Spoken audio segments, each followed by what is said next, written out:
Hello दोस्तों, स्वागत है आपका हमारे यूट्यूब चैनल दिसार जीके जीएस क्लासेस में। दोस्तों, जैसा कि आपको पता है, हम रेलवे के प्रीवियस ईयर जीके के जितने भी क्वेश्चन है वो टॉपिक वाइज आपको करवा रहे हैं। इसमें दोस्तों हम बौद्ध धर्म का टॉपिक हमारा चल रहा है। इसमें तीसरा पार्ट है जो हम आपको करा रहे हैं। इसके पहले हम 2 पार्ट आपको करवा चुके हैं। अगर से आपने वो वीडियो नहीं देखा है तो जाके उस वीडियो को देख लीजिए। दोस्तों, वीडियो अच्छा लगे वीडियो को लाइक कीजिएगा, शेयर कीजिएगा और कमेंट कीजिएगा। और दोस्तों, अगर आप हमारे चैनल पर नए हैं तो हमारे चैनल को सब्सक्राइब जरूर कर लीजिएगा। तो दोस्तों चलिए स्टार्ट करते हैं आज का अपना सेशन और देखते हैं आज का पहला क्वेश्चन। दोस्तों, इसकी पीडीएफ फाइल के लिए आप हमारे टेलीग्राम ग्रुप को ज्वाइन कर सकते हैं। टेलीग्राम चैनल का लिंक मैंने डिस्क्रिप्शन बॉक्स में दे दिया है। देखते हैं आज का पहला क्वेश्चन। पहला क्वेश्चन आपकी स्क्रीन पे, बोधिसत्व की अवधारणा इनमें से किससे संबंधित है? तो दोस्तों ये संबंधित है महायान बौद्ध धर्म से। बोधिसत्व जो है बौद्ध मत के महायान संप्रदाय का आदर्श एवं केंद्रीय संकल्पना है। पारंपरिक रूप से महान दया से प्रेरित बोधिचित्त जनित सभी संवेदनशील प्राणियों को लाभ के लिए सहज इच्छा से बुद्धत्व प्राप्त करने वाले को बोधिसत्व माना जाता है। देखते हैं नेक्स्ट क्वेश्चन। विनय और सुत्त पिटक इनमें से किसकी शिक्षाओं के संकलन है? तो ये संकलन है दोस्तों गौतम बुद्ध की शिक्षाओं के। त्रिपिटक जो है बौद्ध ग्रंथों में सर्वाधिक महत्वपूर्ण है। बुद्ध की मृत्यु के बाद उनकी शिक्षाओं को संकलित कर 3 भागों में बांटा गया है। इन्हीं को त्रिपिटक कहते हैं।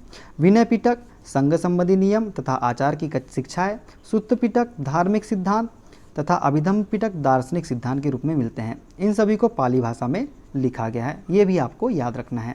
देखते हैं अगला क्वेश्चन। गौतम बुद्ध के निम्नलिखित उपदेशों में से किसे अग्नि उपदेश के रूप में जाना जाता है? दोस्तों ये हैगा आदित्य पर्याय सूत्र को अग्नि उपदेश के रूप में जाना जाता है। आदित्य पर्याय सूत्र को अग्नि उपदेश के रूप में जाना जाता है। और बात करें इस प्रवचन में बुद्ध 5 इंद्रियों और मन से वैराग्य के माध्यम से दुख से मुक्ति प्राप्त करने का उपदेश देते हैं। बात करें धर्मचक्र प्रवर्तन सूत्र जो पाली में लिखा गया है और धर्मचक्र प्रवर्तन सूत्र संस्कृत में बौद्ध ग्रंथ है, जिसमें गौतम बुद्ध द्वारा ज्ञान प्राप्ति के बाद दिया गया प्रथम उपदेश संग्रहित है। अनाथ लखना सूत्र जो पाली भाषा में लिखा गया है और अनाथ मलत सूत्र संस्कृत में लिखा गया है को पारंपरिक रूप से गौतम बुद्ध द्वारा दिया गया दूसरे प्रवचन के रूप में दर्ज किया गया है, जिसे पंचवर्गीय सूत्र के रूप में भी जाना जाता है। और इसका अर्थ क्या होता है? 5 लोगों का समूह। क्या होता है? 5 लोगों का समूह। देखते हैं नेक्स्ट क्वेश्चन। जातक कथाएं खालिस्तान से संबंधित है? तो दोस्तों ये संबंधित है बौद्ध धर्म से। जातक कथाएं साहित्यिक रचना है जो गौतम बुद्ध के पिछले जन्मों के बारे में है। ये बौद्ध ग्रंथ त्रिपिटक का भाग है। बौद्ध धर्म की स्थापना की बात की जाए दोस्तों तो गौतम बुद्ध ने 5वीं शताब्दी ईसा पूर्व में की थी। इनका जन्म जो है दोस्तों कहाँ हुआ था? लगभग 563 ईसा पूर्व में हुआ था इनका जन्म। देखते हैं नेक्स्ट क्वेश्चन। बुद्ध चरित्र नामक महाकाव्य किसने लिखा था? तो दोस्तों ये लिखा है दोस्तों अश्वघोष ने। अश्वघोष ने जो है बुद्ध चरित्रम महाकाव्य के लेखक अश्वघोष है। बुद्ध चरित्रम संस्कृत का महाकाव्य है। इसकी रचना 2री शताब्दी में हुई थी। आपको ये भी याद रखना है।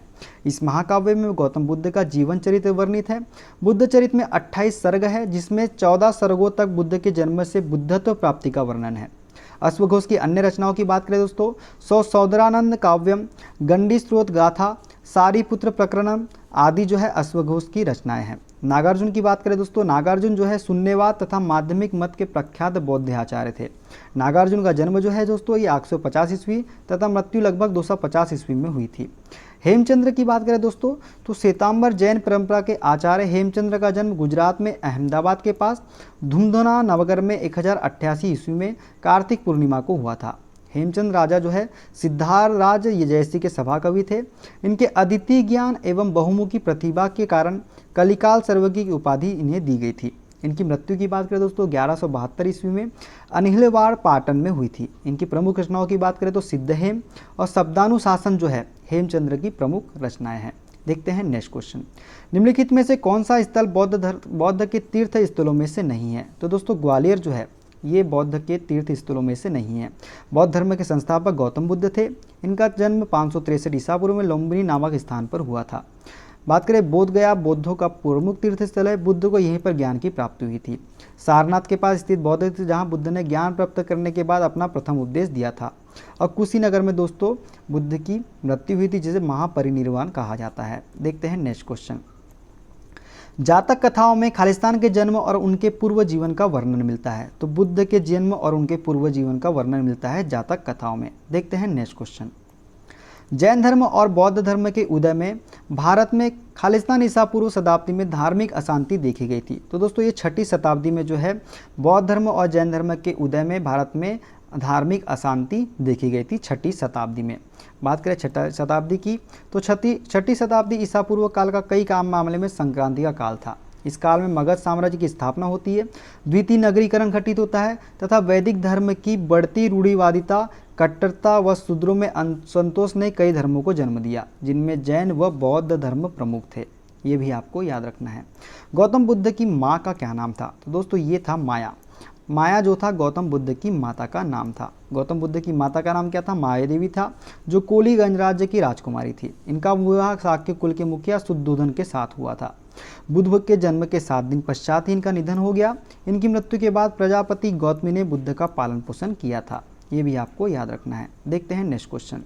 बौद्ध धर्म में दिए गए आचार के नियम और पंचशील सिद्धांत के नाम से जाने जाते हैं। तो इन्हें क्या कहा जाता है? अष्टांगिक मार्ग कहा जाता है। बौद्ध धर्म में भगवान बुद्ध ने अष्टांगिक मार्ग का उपदेश दिया था। बौद्ध धर्म के अनुयायी इन्हीं मार्गों पर चलकर मोक्ष को प्राप्त करते हैं। देखते हैं अगला। बौद्ध द्वारा दिए गए अष्टांगिक मार्ग कौन कौन से दोस्तों? ये है सम्यक दृष्टि, सम्यक संकल्प, सम्यक वाणी, सम्यक कर्मांत, सम्यक आजीविका, सम्यक व्यायाम, सम्यक स्मृति और सम्यक समाधि। बुद्ध के पंचशील सिद्धांत की बात करें दोस्तों तो प्राणी मात्र को हिंसा से विरत रहना, चोरी करने या जो दिया नहीं गया हो उसे लेने में विरत रहना, लैंगिक दुराचार या व्यभिचार से विरत रहना, असत्य बोलने से विरत रहना, अपरिग्रह संपत्ति का संचय ना करना। ये जो थे 5 उपदेश थे गौतम बुद्ध के। वास्तुकला में मुख्य रूप से चैत्य, विहार, स्तूप, स्तंभ होते हैं। तो ये क्या है? बौद्ध धर्म में होते हैं। बौद्ध धर्म में क्या होते हैं? चैत्य, विहार, स्तूप और स्तंभ जो होते हैं बौद्ध धर्म में होते हैं। बौद्ध धर्म की धार्मिक वास्तुकला भारतीय उपमहाद्वीप में विकसित हुई। शुरुआती बौद्ध धर्म के धार्मिक वास्तुकला से निम्न प्रकार के ढांचे जुड़े हुए हैं: मठ, विहार, अवशेष, स्तूप एवं मंदिर या प्रार्थना कक्ष, चैत्य या स्तंभ। चैत्य जो है बौद्ध पूजा स्थल है, आपको ये भी याद रखना है। विहार की बात करें दोस्तों तो बौद्ध भिक्षुओं का निवास स्थल है विहार। स्तूपों के निर्माण का उद्देश्य गौतम बुद्ध के अवशेषों की पूजा व सुरक्षा थी। बौद्ध मठ, विहार का तात्पर्य उस जगह से है जहां बौद्ध धर्म के गुरु अपने शिष्यों को शिक्षा, उपदेश आदि देते हैं। बोध गया में स्थित महाबोधि मंदिर बौद्ध मठ का एक उदाहरण है। अब देखते हैं नेक्स्ट क्वेश्चन। बौद्ध तीर्थ स्थान दात का मंदिर कहाँ स्थित है? तो दोस्तों ये स्थित है श्रीलंका में। बौद्ध तीर्थ स्थान दात का मंदिर श्रीलंका के कैंडी शहर में स्थित है। कैंडी के पूर्व राजशाही के शाही महल परिसर में स्थित इस मंदिर में महात्मा बुद्ध के दांत रखे गए थे। कैंडी श्रीलंका के राजाओं की अंतिम राजधानी थी। ये भी आपको याद रखना है। देखते हैं नेक्स्ट क्वेश्चन। बोरोबुडुर बौद्ध मंदिर कहाँ स्थित है? तो दोस्तों ये स्थित है इंडोनेशिया में। इंडोनेशिया में स्थित है बोरोबुडुर बौद्ध मंदिर। बात करें बोरोबुडुर बौद्ध मंदिर की तो ये इंडोनेशिया के मध्य जावा प्रांत के मगेलांग नगर में स्थित 750-850 ईस्वी के मध्य का महायान बौद्ध विहार है। यह आज भी संसार में सबसे बड़ा बौद्ध विहार है। इसका निर्माण 9वीं सदी में शैलेंद्र राजवंश के दौरान हुआ था। देखते हैं अगला क्वेश्चन। जहां यह मानते हैं कि भगवान बुद्ध ने अपना पहला उपदेश दिया था, उस स्मारक का नाम बताएं जिसे seat of the Holi Buddha भी कहा जाता है। तो ये है दोस्तों धम्मेक स्तूप। धम्मेक स्तूप सारनाथ में जो स्थित है, इसे seat of the Holi Buddha भी कहा जाता है। वहाँ महात्मा बुद्ध ने अपना पहला उपदेश सारनाथ में 5 ब्राह्मण सन्यासियों को दिया था। इसी स्थान पर सम्राट अशोक ने धम्मेक स्तूप का निर्माण करवाया था। इनके द्वारा दिया गया पहला उपदेश धर्मचक्र प्रवर्तन कहलाया। इसे seat of the Holi Buddha भी कहा जाता है। देखते हैं अगला क्वेश्चन। निम्नलिखित में से कौन सा एक बुद्ध की शिक्षाओं का संग्रह है? तो दोस्तों ये है त्रिपिटक। त्रिपिटक जो है बौद्ध धर्म की आधारभूत और मुख्य ग्रंथ है। भगवान बुद्ध के उपदेश 3 सहित खंडों में संकलित है, जिन्हें त्रिपिटक कहते हैं। कौन कौन सा? विनय पिटक, सूत्र पिटक और अभिधम्म पिटक। दोस्तों वीडियो कैसा लगा? वीडियो अच्छा लगे वीडियो को लाइक कीजिए, शेयर कीजिए, कमेंट कीजिए और दोस्तों अगर आप हमारे चैनल पर नए हैं तो चैनल को सब्सक्राइब कर लीजिए। इसकी PDF फाइल के लिए दोस्तों आप हमारे टेलीग्राम ग्रुप को ज्वाइन कर सकते हैं। टेलीग्राम ग्रुप का लिंक मैंने डिस्क्रिप्शन बॉक्स में दे दिया है। दोस्तों हमारे चैनल को सब्सक्राइब कीजिएगा। मिलते हैं अगले वीडियो में, बने रहिएगा हमारे साथ में। पल पल की अपडेट के लिए वीडियो को लाइक कीजिए, शेयर कीजिए, कमेंट कीजिए, चैनल को सब्सक्राइब कर लीजिए। अपना ख्याल रखिए। मिलते हैं अगले वीडियो में। Okay, bye bye, take care.